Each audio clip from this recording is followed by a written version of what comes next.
They taped an eviction notice to my front door on land I legally owned. What they didn't know, that land also included their only parking lot, their lake access, and the key to their entire neighborhood. They came to kick me out.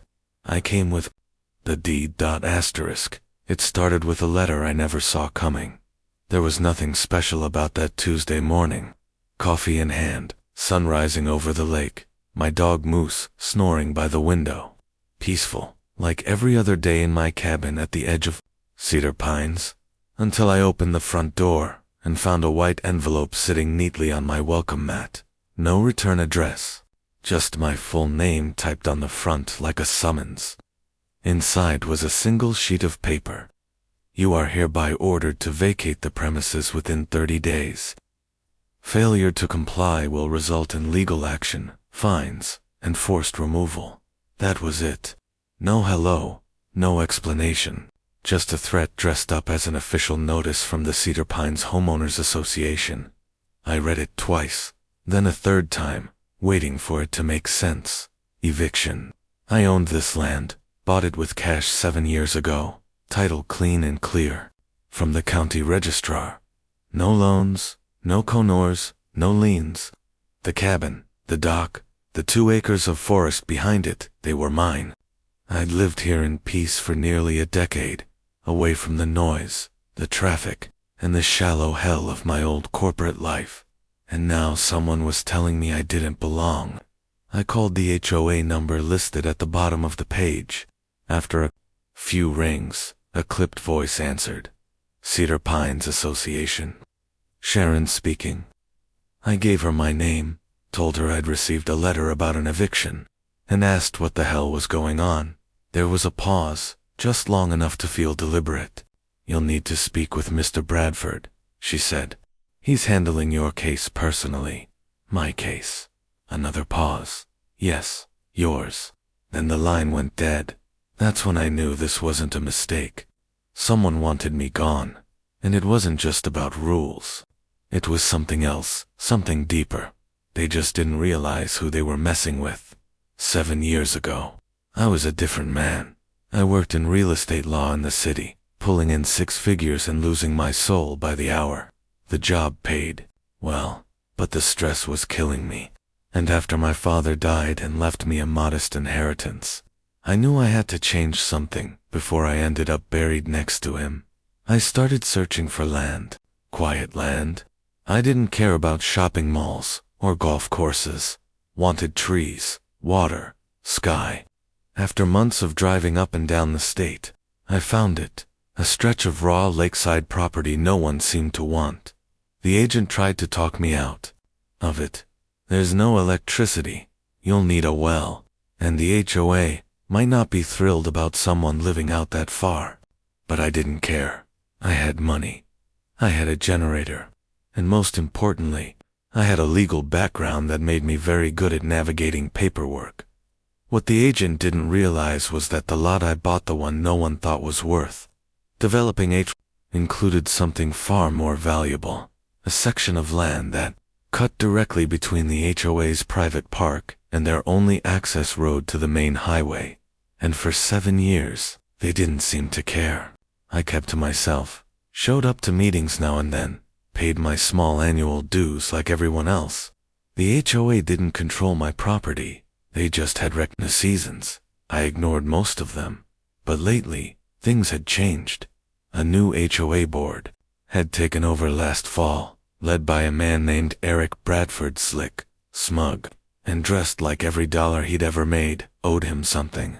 I'd seen him once, in passing. He smiled with his mouth, not his eyes. That letter, it had his fingerprints all over it, so I decided to pay him a visit. His office was in the community building next to the clubhouse fake stone walls, a fountain that hadn't worked in 2 years, and flags that only came out on holidays. I walked in and found him sitting behind a desk that looked too big for the room. "Mr. Dawson," he said, rising with a grin that didn't reach his eyes. "I was wondering when you'd stop by. You want to tell me why you're trying to evict me from my own land?" I asked. His smile widened. "Technically, Your land is in violation of several new zoning ordinances we passed earlier this year.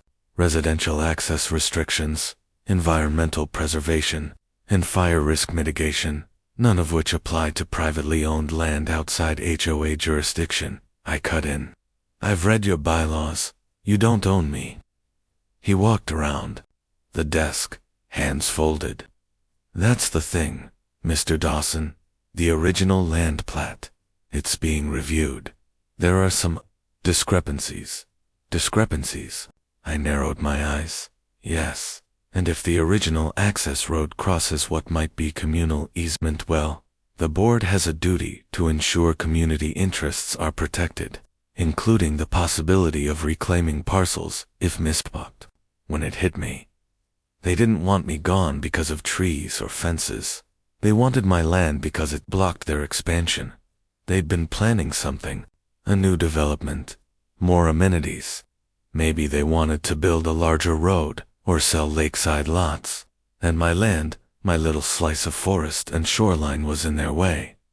This wasn't about zoning. It was about money, control, power, and they thought I'd just pack up and leave. I smiled slow and sharp.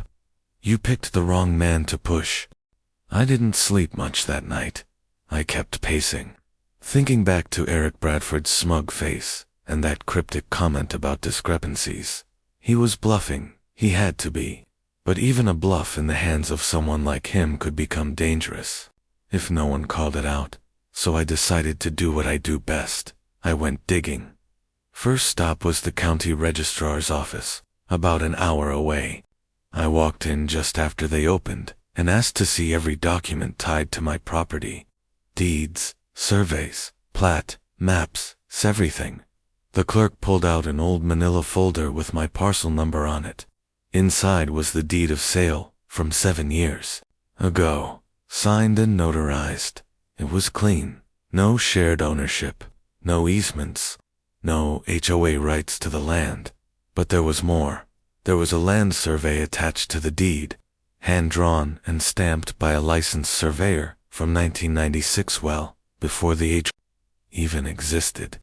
It showed my property stretching further than I remembered, including a narrow strip of land that ran along the lake, and right through what the HOA now used as their only parking lot. I blinked. If this map was accurate, I owned the access road they all depended on. Not just the cabin, not just the shoreline, the literal land under their visitors' tires. No wonder they wanted me gone. They didn't just want my cabin out of the way. They needed my land to maintain control over the neighborhood. Without it, they'd be cut off from the lakefront. No parking, no public picnic area, no boat ramp. They hadn't read the plat wrong. They just didn't want anyone else to read it, right? When I got home, I made 3 copies of everything. One for my records, one for my lawyer, and one I planned to deliver hand to face to Mr. Bradford himself. But I wasn't done yet. I wanted to know what they were really planning, so I started asking around. Cedar Pines wasn't just a bunch of HOA loyalists. There were neighbors, good ones, who had their own suspicions about the new board. An older woman named Mrs. Willard, who'd lived there since before the HOA even existed, invited me in for tea and told me everything she knew. They've been sniffing around that lakefront all year, she said. Talk of turning it into a premium amenity zone for residents only. Bradford's pushing for it. Says it'll raise property values. But between you and me, I think he wants to sell lake access rights to an outside developer. I asked if anyone else knew. She nodded. A few of us do, but they're scared. He finds people for leaving their trash cans out an hour too long. You think they'll risk crossing him over this? That's when I realized this wasn't just about me. Bradford was using the HOA as a weapon. Intimidation through bylaws, quiet threats, paperwork warfare. And I was his next target because my land was the last piece of the puzzle. Too bad for him I don't scare easy. The next day, I scheduled a formal grievance hearing. Under HOA policy, any eviction notice could be appealed in front of the board. It was a technicality, Bradford probably thought I wouldn't use. But I filed the paperwork and requested a full meeting public and recorded. He couldn't hide behind legal-sounding threats once the room had witnesses. The hearing was scheduled for Friday at 6 p.m. in the community center. I spent the next 3 days preparing every document I had highlighted, tabbed, and copied. I brought my lawyer too, just for fun. When I walked in that evening, the room was packed. Word had gotten around that something big was coming. Even residents who usually skipped meetings were there, sitting shoulder to shoulder in folding chairs, whispering to each other and glancing toward the front of the room. Bradford sat at the head table in a gray suit, fake confident. Sharon was next to him, typing something furiously on a laptop. When they saw me walk in with a briefcase and a man in a suit, they both stiffened. I didn't wait. I walked right up to the table and placed a copy of my deed in front of them. "This is my land," I said clearly, loud enough for everyone to hear. "Bought it legally in 2016. Includes the cabin, shoreline, and access path. You can't evict me. You can't restrict me. And if you ever set foot on it again, you'll be trespassing." Bradford opened his mouth, but I held up the old survey. "This is from 1996. It shows my property lines extending directly through the parking lot you claim as HOA common space. That land is mine, and your community access runs through it." Gasps rippled through the room. He stammered something about pending review and updated zoning, but I didn't let him finish. "I've already submitted this to the county office," I said, "and my attorney has filed a motion for a cease and desist on any HOA activity involving my property. If you push this further, I'll file for damages. And since this meeting is being recorded, I'm formally stating that this is harassment." Bradford went pale. He tried to regain control, but the room wasn't with him anymore. You could feel the shift. Neighbors looked at me with raised eyebrows and exchanged whispers. Some even started pulling out their phones to take pictures of the documents. And just like that, the power he had evaporated. That night, I got a knock on my door. It was Mrs. Willard again, this time with a smile. "Looks like you shook the hornet's nest," she said, "but I think a lot of us are glad you did." The next morning, a notice was posted on the HOA bulletin board. "All actions against Lot 14 are hereby suspended pending further legal clarification." But I wasn't done yet. Bradford had overstepped. Hate tried to bully me off my own land for profit, and now I was going to show him exactly what it meant to pick a fight with someone who knows the rules better than he does. 2 weeks passed, and the HOA went silent. No letters, no emails, not even a passive-aggressive note from Sharon. It was the quietest Cedar Pines had been in months, and I knew why. They were scrambling. Bradford had tried to strong-arm me out of my home using scare tactics and fabricated zoning violations, thinking I'd fold under pressure. But now the documents were public. The community had seen the proof, and even the county had confirmed my ownership was ironclad. But I wasn't interested in just surviving. I wanted to make sure no one else ever had to deal with this kind of abuse again. So I went looking for leverage. It didn't take long to find it, buried in the HOA's annual report, which, by law, had to be public eye. Found a line item that stood out like a bruise. A $40,000 expense, listed as consultation.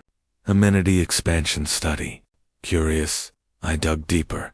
Turns out, Bradford had quietly contracted a private firm to survey the lakefront, with plans to build a gated clubhouse, boat dock upgrades, and even a small rental pavilion on my shoreline. He hadn't told the community. He hadn't held a vote, and the kicker, he had already signed a provisional agreement with a third-party developer, using the assumption that he'd gain control over my land by the end of spring.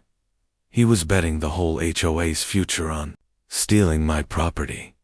Now, I had him. I scheduled a second meeting, this time calling for a special vote under the HOA's own bylaws, a motion to remove the current board members for negligence unauthorized expenditures, and attempted property misappropriation. To do that, I needed signatures at least 60% of homeowners. At first, people were cautious. No one wanted to be the first to take a swing at the board.